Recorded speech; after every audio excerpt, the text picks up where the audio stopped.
Boa tarde, pessoal do nono ano. Vamos começar mais uma aula de física, tá certo? Espero que vocês estejam todos bem, com saúde. Nós vamos iniciar nossa aula hoje fazendo a correção da atividade da aula anterior para, após isso, fecharmos o capítulo, né, com o restante do conteúdo que falta, a gente vê, tá certo? Nós vamos iniciar com as questões da página 281, iniciando pela quarta questão, que diz assim: uma pessoa está a 680 metros de distância de uma parede e efetua um disparo. Sabendo que a velocidade do som é 340 metros por segundo, quanto tempo depois de efetuado o disparo a pessoa irá escutar o eco? Então, para essa questão, nós vamos usar aquela formulazinha do eco, que é assim: ΔT, que é o tempo, é igual a 2 vezes D, que é 2 vezes a distância, dividido pela velocidade da onda sonora, não é isso? Então, nós vamos ter que ΔT vai ser igual a 2 vezes a distância, que ele diz que é 680 metros. Então, 2 vezes 680, sobre, dividido, né, pela velocidade, que ele diz que é 340 metros por segundo.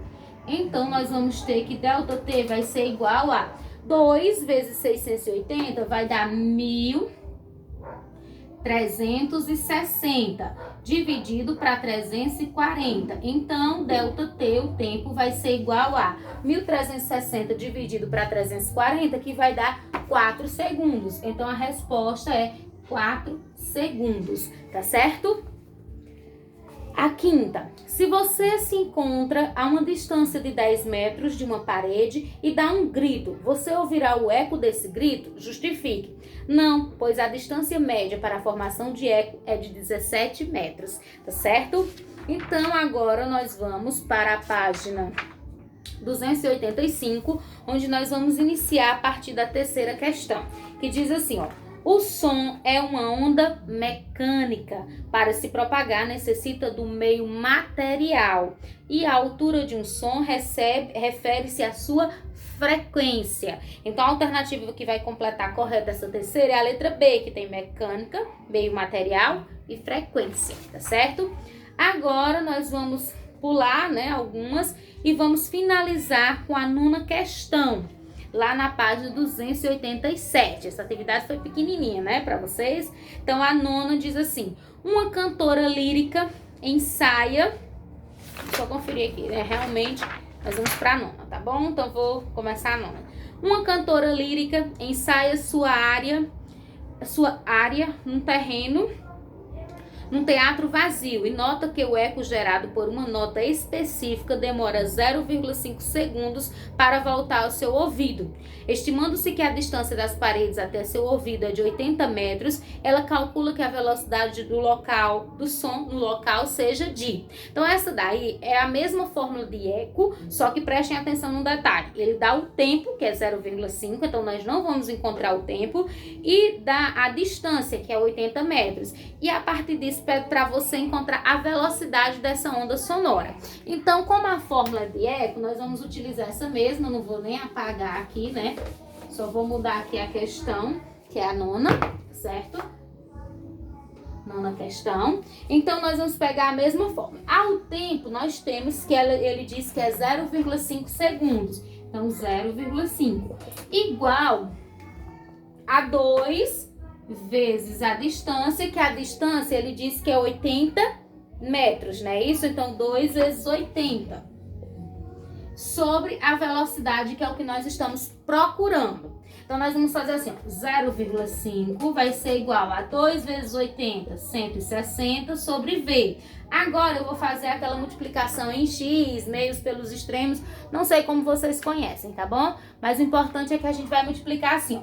0,5 vezes V vai ser igual a 0,5V, igual a 160 vezes 1 é igual a 160. Então, aí no caso eu quero encontrar o V, né? Então, o V vai ficar aqui, o 160 continua, e o 0,5 que está multiplicando vai para o outro lado com a operação inversa, que é a divisão. Então, vem sendo dividido. Então, a velocidade vai ser igual a 160 dividido para 0,5, que vai dar 320 metros por segundo. Então, a velocidade dessa onda sonora é 320 metros por segundo e vocês devem marcar a letra E, tá certo? Então, nessa questão, vocês marcam letra E, tá certo, pessoal? Então, a gente encerra aqui a nossa correção e agora nós vamos continuar o conteúdo a partir da página 287, que a gente vai falar sobre ressonância, efeito Doppler e qualidade do som. Deixa eu só apagar esse quadro aqui, que eventualmente eu posso precisar, não é isso? Então, nós vamos iniciar falando da ressonância. Vocês podem dar uma olhada lá no livro, a página 278, perdão, não é 287 não. Então, a ressonância, o que é a ressonância? A ressonância, ela acontece quando dois corpos passam a vibrar na mesma frequência.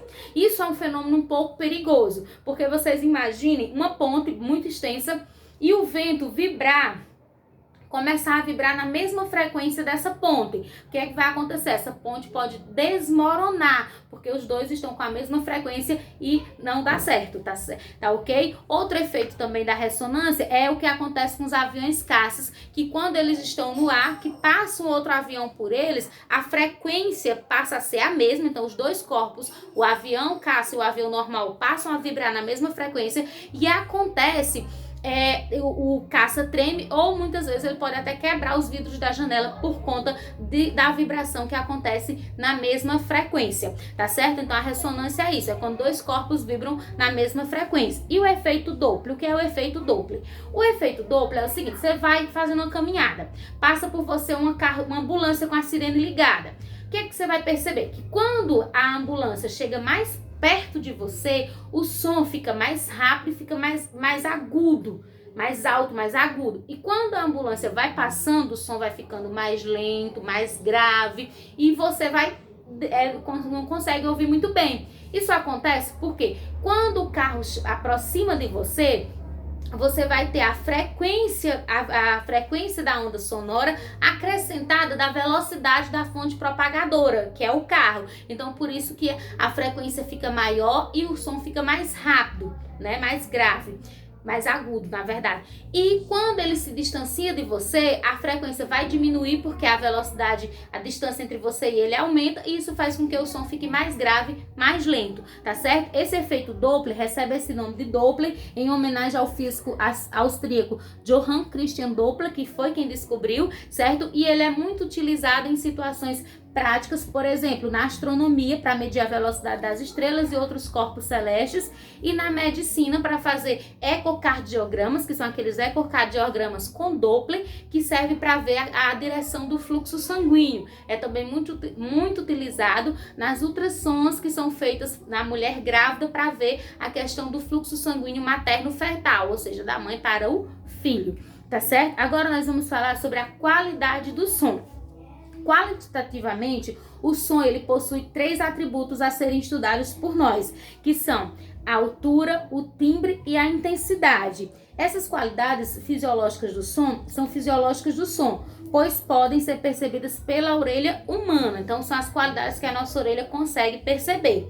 A altura ela está relacionada com o som agudo e com o som grave, certo? E não com o que a gente tem, o que a gente diz assim, o som tá muito alto, baixo o som, isso é intensidade e não a altura, certo? A altura ela vai ter a ver com um som grave ou um som agudo, certo? A orelha humana ela consegue fazer essa distinção rapidamente, certo? Entre o som grave e o som agudo. Em termos mais práticos assim, a voz do homem ela é uma voz mais grave e a voz da mulher é uma voz mais aguda. Trazendo para uma linguagem mais popular, nós temos o quê? Que a voz do homem é mais grossa e a voz da mulher é mais fina, certo? Então isso é a altura. A altura ela vai estar relacionada com a questão de um som grave ou de um som agudo, tá certo?